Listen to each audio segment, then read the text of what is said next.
Sahabat Trubus, aku sudah ada di dalam Cafe Sue Ora Jamu. Nah, suasananya enak banget nih, hening, kemudian enak pokoknya ya. Nah, tapi aku mau ngajak sahabat Trubus untuk menikmati sajian jamu di Sue Ora Jamu dan juga ngobrol-ngobrol dengan pemilik Sue Ora Jamu, yakni Bu Nova Dewi Setiabudi. Ikutin aku yuk.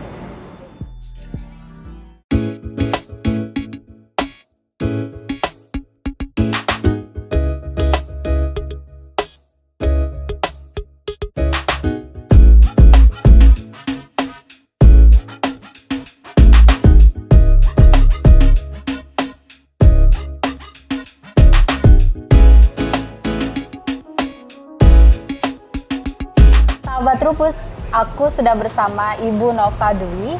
Senang sekali nih Ibu, aku bisa bermain di kafe jamu di daerah Blok M ya Bu ya, di Sue Ora Jamu dong tentunya. Ibu apa kabar? Saya baik, terima kasih Mbak Widi. Mbak Widi sehat? Sehat juga. Terima kasih banyak nih Ibu sudah mengizinkan kami datang untuk main-main di sini ya. Wah, ini suasananya enak sekali nih ya Bu ya. Bisa mengingatkan saya ke masa lalu, tapi kita gak akan ngobrol-ngobrol tentang masa kecil saya atau masa lalu saya ya. Kita bakal ngobrol-ngobrol tentang jamu di Sue Ora Jamu. Ini kan Bu, kemarin-kemarin setelah kita pandemi, katanya jamu itu meningkat kembali ya Bu ya. Tapi sekarang mau tahu nih ceritanya dari Bu Nova tentang perkembangan jamu saat ini. Gimana nih Bu? Ya, jadi perkembangan jamu saat ini sih sudah sangat-sangat baik ya penerimaan, terutama di generasi milenial. Jadi kita menyadari bahwa jamu ini sesuatu yang sangat-sangat valuable, nggak cuma dari nilai historicalnya, tapi juga dari sisi warisan budaya, dan sudah diakui juga oleh UNESCO di 6 Desember lalu sebagai warisan budaya tak benda yang dimiliki oleh Indonesia. Jadi aku rasa sekarang ini setelah pandemi gaungnya jamu ini makin dalam, makin rooted lagi gitu. Dan itu yang kita butuhkan sih memang. Karena warisan wellness tradition ini yang memang perlu kita kayak estafet terus gitu loh ke anak-anak generasi mudanya gitu. Jadi tren ini harus terus dijaga gitu, karena namanya tren it changes, tapi kitanya harus terus punya jati diri sebagai bangsa Indonesia. Ini jamu ini warisan budaya yang menjembatani untuk natural living, natural health, dan ini semua dari bahan-bahan alami yang memang ekosistem sendiri dari jamu ini sangat-sangat sebenarnya swadaya yang sangat-sangat solid dan keren banget gitu di Indonesia. Wah, tadi kan memang jamu itu sudah menjadi warisan tak benda dari UNESCO juga ya Bu. Kemudian mulai merambah ke anak-anak muda. Nah, ini seiring dengan perkembangan zaman, ada TikTok, Instagram, segala rupa ya Bu, untuk media penyebaran informasi. Ada perubahan nggak sih Bu dari Sue Ora Jamu itu sendiri mengenai konsumennya gitu? Apakah masih berusia yang kemarin ataukah ada ke usia muda juga gitu? Ya, uniknya kalau di Sue Ora Jamu itu pengunjung atau penikmat jamunya itu rentang usianya tuh sangat-sangat lebar. Jadi dari anak kecil yang diajak oleh orang tuanya datang ke Sue Ora Jamu, sampai juga yang anak-anak milenial dan dewasanya juga gitu. Tapi kalau dengan dampaknya ya seorang influencer, atau mungkin banyak banget ya sebenarnya TikTokers yang tadi Mbak Widi sampaikan, itu memang berdampak banget sih. Ini contohnya kalau misalnya kita ngelihat someone yang kita idolakan gitu kan, dia gaya hidupnya sehat, terus salah satunya minum jamu. Penting banget ya sebenarnya, dia juga bisa mengajak, kan ini kan kita nggak bisa memungkiri ya, dunianya sudah masuk ke era digital. Disrupsi digital ini sudah menjadi bagian dari hidup kita gitu loh. Jadi bangun tidur aja lihat ini ada message juga di handphone, ada ini ada nggak gitu kan. Jadi kayak semuanya ingin memberitakan yang baik. Jadi aku senang banget sih kayak influencer-influencernya juga cerita tentang keseharian, hidup, olahraga. Jadi jamu sebagai lifestyle. Itu isi aku yang lihat sih dari peranan si influencer, tiktokers, dan instagramers ini. Iya. Jadi kan seperti misalnya a day in my life, terus minum jamu dia itu kan jadi betul, ya. jadi suatu kebiasaan juga yang bisa Iya, diikuti iya, ya Bu Nova. iya. Sebetulnya kapan sih waktu-waktu emas para pengunjung itu datang gitu? Apakah weekend? Terus apakah ada para komunitas yang datang ke sini atau gimana? Iya. Kalau di M Block khususnya itu weekend sih yang pasti, trafiknya mulai dari Jumat malam sampai hari Minggu gitu. Tapi hari-hari biasa juga pulang kerja gitu ya, atau lunch time juga anak-anak kalau ada break time juga ini ya, maksudnya anak-anak muda ya gitu kan yang sekolah di daerah di sini juga bisa kayak nyaman aja gitu, bisa sambil kerja, bisa sambil minum jamu, bisa sambil kayak snack light bites. Tapi kalau yang di di outlet-outlet lain itu juga nggak menentu sih, kayak misalnya di mall gitu itu pasti lebih rame, like lebih consistently every day gitu. Ya.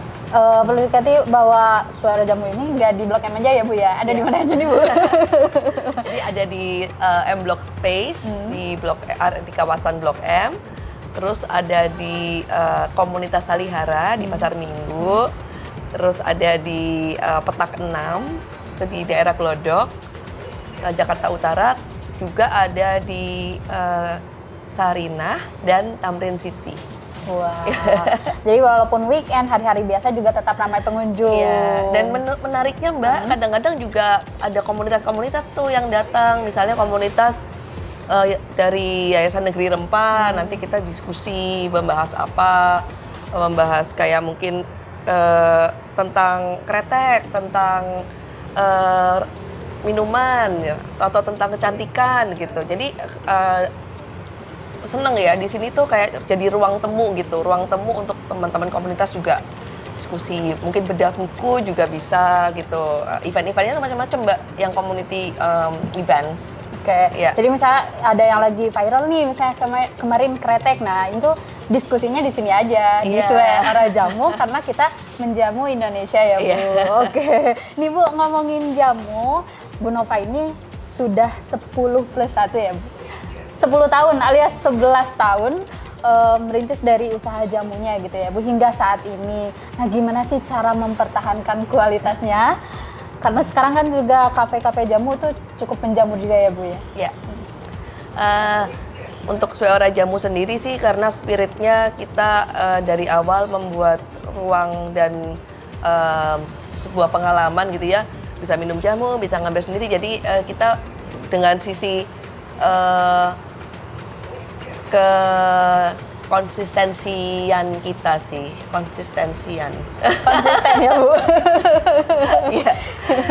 Memang dari sisi sebuah bisnis atau entrepreneurship ya, kunci utamanya sih memang harus konsisten, terus harus terus menjaga ekosistem dari prosesnya, dari penyajiannya, dari sumber daya teman-teman server dan greeters di sini juga, jadi bisa menceritakan. Jadi it's a never ending or never stopping process, di mana ya terus dijaga seperti kayak jamu tuh seperti kehidupan ya, karena kan it's representing Jampi Usodo yang artinya doa kesehatan atau healthy wishes.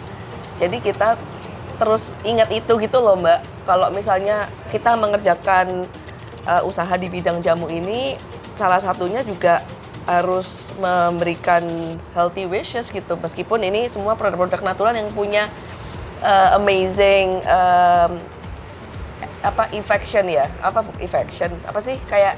dampak ya Mbak ya, dampak kesehatannya tuh pada diri manusia tuh beda-beda Mbak. Karena tadi Jampi Usodo tadi, dan jamu itu bahan-bahannya termasuk kayak smart products, right? Smart atau superfood gitu.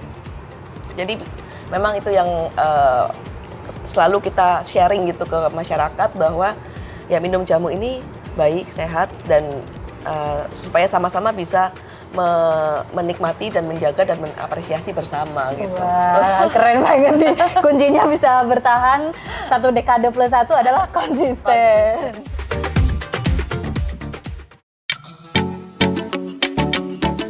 Bu Nova, kan di depan kita sudah ada bahan-bahan baku ya. Ada gak sih standar bahan baku dari Suara Jamu? Iya.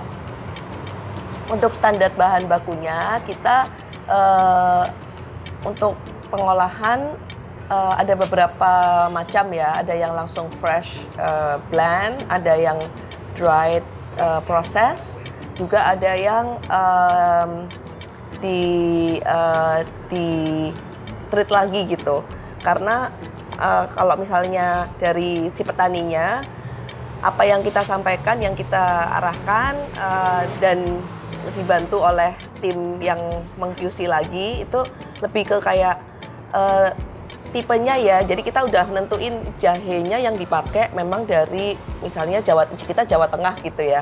Jawa Tengah di daerah ada beberapa daerah gitu, tapi lahannya, soilnya, karakternya tuh sama gitu. Jadi ada standarisasinya dari sisi ke traceability lokasi aja gitu. Dan juga mengenai usianya gitu ya. Jadi yang dipakai selain jenisnya misalnya jahe putih dan jahe merah gitu, ada jahe gajah, jahe emprit gitu ya. Tapi kita memang lebih kayak nanemnya di usianya, bisa usia panennya berapa bulan gitu. Biasanya kok tadi kan ada jahe-jahean ya Bu ya, misalnya berapa ini sih dipanennya, berapa bulan atau berapa tahun gitu kalau untuk Suara Jamu? Kalau jahe 9 bulan. 9 bulan? Iya. Lama juga ya Bu ya? Cukup lama. Ya, itu kan bahan-bahan segar ya Bu ya? Kalau misalnya segar. bahan-bahan yang dikeringkan, misalnya seperti rasanya ya Bu, yang dikeringkan? Jadi semua bahannya memang bisa kita keringkan, sama sih standarnya, cuman prosesnya itu yang berbeda. Jadi ada proses yang kita dari petaninya kita harus lebih cepat olah, lebih cepat treatnya gitu. Yang dikeringkan itu dari step keduanya gitu. Jadi memang dari sisi prosedurnya aja sih yang mesti kita jaga sequence-nya gitu. Ya. Kalau misalnya yang dikeringkan ada standarnya nggak Bu? Kadar airnya minimal berapa misalnya? Enggak sih, kalau dari sisi kadar air kan memang kalau dikeringkan ketika bahannya fresh dari petani dikirim itu semuanya masih fresh. Tapi ketika dikeringkan nanti dari sisi kadar tingkat kekeringannya yang dari sisi proses pengeringan itu. Jadi bukan dari petaninya, karena dari petaninya pasti fresh gitu. Lebih ke make sure ya dipanennya di usia yang jangan kurang dari yang udah kita sepakati ya gitu. Lebih ke disitunya sih yang kita jaga gitu sih. Oke, baik. Ya. Kan tadi bahan baku ya Bu. Nah terus di Suara Jamu ini ada beragam menu nih Bu. Menu apa sih yang paling diminati? Yang klasik ya Mbak, kalau signature-nya Suara Jamu pasti yang tetap digemari itu kunyit asam. Kunyit asam. Mungkin karena familiarity-nya ya gitu terhadap jamu kunyit asam. Terus yang kedua itu beras kencur. Nah yang ketiga itu wedang jahe gitu. Karena mungkin teman-teman yang belum ngerasakan gitu ya, mungkin kayak minum dikit tapi sensasinya anget sampai lama. Bukannya cuman anget panas gitu ya, tapi anget, menghangatkan, ada kayak reaction gitu. Jadi teman-teman suka banget gitu ya, apalagi untuk relaxation gitu. Nah terus kalau yang untuk yang fusion gitu kan, kayak yang kita mau explore jamu yang botanicals gitu. Botanicalsnya dari bunga gitu. Nah ada rosella, serai telang, itu kita dari bunga-bungaan gitu. Sebenarnya banyak lagi yang bisa kita olah gitu ya. Namun kita mesti make sure dulu nih dari supply chain-nya si petani ini apakah bisa konsisten gitu, karena kan bunga-bunga yang kita mau yang bener-bener dari Indonesia gitu. Kalau yang lainnya sih kayak olahan dari kayu manis misalnya ya, itu juga kan salah satu signature ingredients dari Indonesia. Jadi kita cuman harus lebih memastikan aja sih kualitasnya gitu. Karena ada dari Jawa Timur, tapi yang di area yang lebih ke timur gitu. Oke. Ya. Jadi tadi selain misalnya kunyit asem, terus ngelihat nih di Suara Jamu ada yang warnanya merah, warnanya ungu, itu bukan pewarna ya, tapi bahan alami. Iya. Dan juga ini ya Mbak, anak-anak itu suka dengan mixologi. Jadi kan ketika kita diceritain gitu, nah, jamu A bisa dicampur sama jamu B. Misalnya temulawak bisa dicampur dengan beras kencur gitu. Jadi apa yang dari Mbok Jamu lakukan itu, anak-anak itu bisa experience sendiri juga nyampur-nyampur gitu. Jadi itu yang mungkin jadi penting ya, si standarisasi waktu proses dan penyajian itu yang harus sangat-sangat diperhatikan. Wah Bu, tadi kan aku udah denger segudang cerita manis nih di Suara Jamu. Sebetulnya ada gak sih kendala berbisnis jamu selama ini? Ya tentunya banyak Mbak, kalau kendala di bisnis ya Mbak. Ya tapi namanya bisnis itu sebuah journey, sebuah proses, sebuah pembelajaran sih buat saya gitu ya. Jadi of course ketika kita mempunyai tantangan ya kita terus harus berusaha dan berusaha gitu, mencari jalan, memperbaiki, mengimprove, atau belajar lagi juga ya gitu, cari mentor, cari coach, ikutan kayak kelas-kelas online juga gitu, maksudnya untuk dalam banyak hal yang saya juga belum tahu gitu ya. Misalnya kemarin itu caranya mengurus perizinan gitu, perizinan harus A, B, C, D, ikutan kelas, ikutan pelatihan, ikutan audit, ikutan menjalankan itu. Jadi ya memang harus konsisten dan disiplin sih ngejalaninnya gitu. Kalau ngomongin yang terutama di sumber daya manusia sih ya gitu, karena nggak banyak anak-anak muda tuh yang mempunyai mungkin kebanggaan ya dibandingkan minum kopi gitu. Nah bagaimana kita bisa ya speed up the proses gitu, karena saya pingin banget gitu anak-anak muda Indonesia tuh nggak cuman kayak bangga atau minum atau apa ya, bukan bangga aja ya, tapi kayak merasa coffee is my lifestyle, I need to drink coffee every day. Tapi ini yang pengen aku kayak, itu susah loh, bagaimana ya cara menarasikan atau mengkomunikasikan gimana anak-anak muda ini untuk supaya ingat, supaya bisa cinta, bisa percaya khasiat jamu, bisa bangga sama khasiat jamu gitu, dan bener-bener kayak oke, aku it's mine gitu. Nah itu yang susah sih Mbak gitu, karena kita harus paham banget sih market ini gitu, anak-anak muda ini. Kalau ngomongin pasang surut, customer datang beli itu udah resiko bisnis ya, resiko bisnis yang gimana kita harus bisa membaca situasi. Misalnya awal bulan ini trennya, atau anak-anak ini biasanya kayak apa nih gitu, terus tengah bulan, jadi harus tahu flow-nya gitu kalau supaya bisa saling mengimbangi aja gitu. Kalau ngomongin di kalau kita ngomongin omset dengan anak-anak yang sudah kita latih dan harus berkarya di lapangan, ya mereka harus latihannya ya ikutan event gitu, misalnya pop up bazar. Jadi nggak cuma melulu harus di kedai Suara Jamu kita ya gitu. Jadi anak-anak ini diajak kayak punya pengalaman. Kalau punya bisnis sendiri gimana sih? Jadi di sini tuh kayak tempat pelatihan juga gitu. Gimana sih? Soalnya susah sih Mbak gitu. Bisnis itu kan holistik banget ya. Nggak cuman soal bikin jamunya gitu, tapi setelah bikin jamu kamu harus jualan. Habis jualan, financialnya mesti dibenerin juga. Harus bayar pajak juga. Semuanya harus dengan konsistensi itu. Jadi prosesnya kan panjang. Bagaimana sustainability-nya nanti, gimana kalau nanti ada hiring people-nya gitu, kesejahteraan karyawannya bagaimana, itu prosesnya panjang banget. Belum lagi ngomongin di belakangnya, ada supplier-nya, gimana ngontrol petaninya, nanti pembeliannya gimana, kalau ada barang yang retur gimana, itu panjang Mbak. Namanya bisnis ya, jadi nggak gampang sih, kelihatannya manis-manis gitu. Oke. Tadi yang Ibu bilang karena perjalanan mungkin ya, dan kedepannya bagaimana caranya untuk menjadikan kafe jamu ini sementereng kafe kopi ya, gitu ya. Tapi seru kok, seru. Oke. Ya. Oh tadi Bu, boleh dong biar lebih tergiur nih anak-anak muda, di-spill dong Bu omsetnya dari Suara Jamu. Jadi variatif banget sih omsetnya ya. Ada yang store yang satu hari itu 300.000 juga ada gitu. Ada yang satu hari bisa 1 juta juga ada. Ya kalau 1 juta 30 hari ya 30 juta gitu ya. Tapi kalau itu kan masih pendapatan yang rata-rata aja ya, omsetnya naik turun. Ada misalnya bazar, ada yang bisa ikutan bazar satu hari 3 juta. Tapi tergantung juga bazarnya di mana, audiensnya siapa gitu. Jadi ngomongin jualan jamu itu ya sebenarnya seru, tapi ya harus gigih gitu loh. Kalau kamu mau mencapai omset berapa ya, kalau aku ya di Suara Jamu karena tahu ya, oh kalau market di sini segini gitu ya. Tapi kalau buat teman-teman seru banget gitu kalau mau jualan jamu karena marketnya banyak, sumber dayanya banyak gitu. Jadi menarik sih Mbak. Oke. Mungkin tertarik bisnis jamu? Oh, aku juga tertarik ya sahabat Trubus dengan tadi perjalanan Ibu, kemudian cara membuka pasarnya dengan menjalin kerjasama mungkin salah satunya ya Bu. Ada gak sih kerjasama Suara Jamu sama ini gitu dengan pihak mana saja misalnya?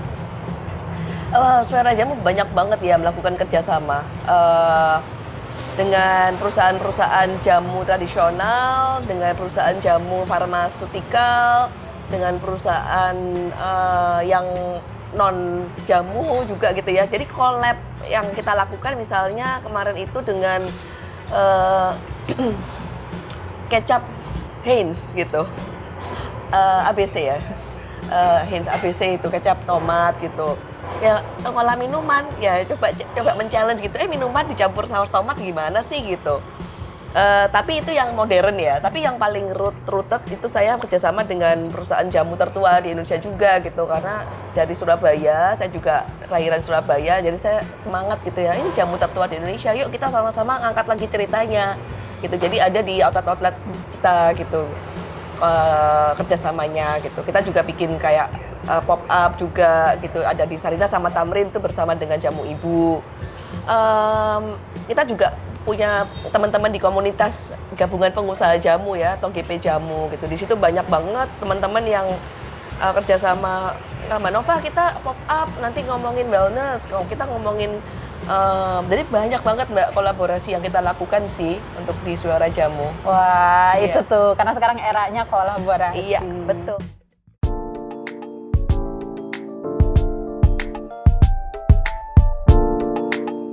Wah, terima kasih banyak Bu Nova. Aku tadi udah dapat belajar tentang pengetahuan jamu. Kalau sahabat Trubus mau main ke sini boleh gak sih Bu? Kapan sih bukanya? Oh ya, dengan senang hati sangat-sangat welcome untuk semuanya teman-teman sahabat Trubus. Kita kalau di Suara Jamu yang di M Block ini bukanya tiap hari dari jam 10 sampai jam 11 malam. Tapi kalau weekend, Jumat, Sabtu, Minggu tuh sampai jam 12 malam. Bukanya dari lebih pagi, dari jam 9 juga. Jadi monggo ya main-main nanti ke sini. Oke. Catat tuh jamnya, nanti sahabat Trubus bisa langsung main ke sini, bisa sampai malam. Iya. Terima kasih banyak Bu Nova, sukses terus untuk Suara Jamu. Sampai jumpa di episode selanjutnya. Dah.